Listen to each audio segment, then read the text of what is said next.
Au 1er décembre aussi, nous fêtons Sainte Florence, vierge au diocèse de Poitiers, 4e siècle, 367, invoquée pour obtenir un temps favorable aux récoltes. Pendant que saint Hilaire était en exil et se rendait en Séleucie, ville de l'Isaurie, où les Ariens avaient indiqué un concile pour la fin de septembre, il passa un dimanche dans une petite ville dont on ignore le nom et entra dans l'église des catholiques, où le peuple était rassemblé pour la prière.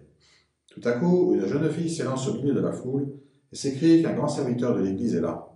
Aussitôt, elle se prosterne à ses pieds en le conjurant de l'associer par un signe de croix au troupeau de Jésus-Christ.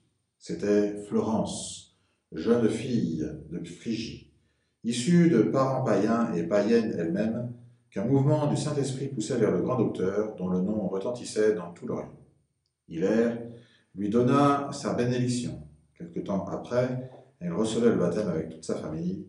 Quand le saint docteur fut appelé en Occident, sainte Florence le rejoignit en Poitou avec la permission de ses parents. Comme elle avait déjà atteint un haut degré de perfection, Hilaire lui donna à combler, près de sa terre de Celles-l'Évêquot, une étroite cellule et un petit jardin, où elle se renferma pour s'y livrer exclusivement aux saints exercices de la vie solitaire.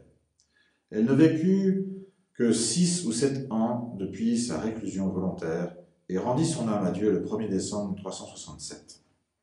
Avec ses reliques, elle laissa dans cette contrée le pieux arôme de toutes ses vertus et le souvenir d'une infinité de miracles qui se perpétuent même de nos jours. Au XIe siècle, ces reliques furent transportées dans la cathédrale de Poitiers. D'après l'abbé Aubert qui en témoigne en citant un vieil historien, on recourait à la bonne sainte dans les sécheresses et autres calamités publiques pour avoir pluie ou sérénité de temps, dès le jour ou le lendemain de la procession. Mais en 1552, le 27 mai, les protestants arrivèrent et, après avoir brûlé les reliques de Sainte Florence, pillèrent toutes les églises de Poitiers.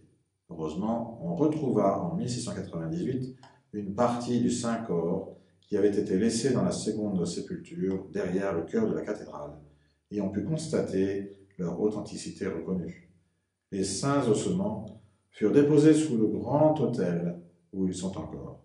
Si nous en croyons la lettre qui nous a été adressée par Don Chomard à la date du 5 septembre 1873, Sainte Florence est, dans le Poitou, la patronne des voyageurs, peut-être à cause du long voyage qu'elle fit très heureusement pour retrouver Saint-Hilaire.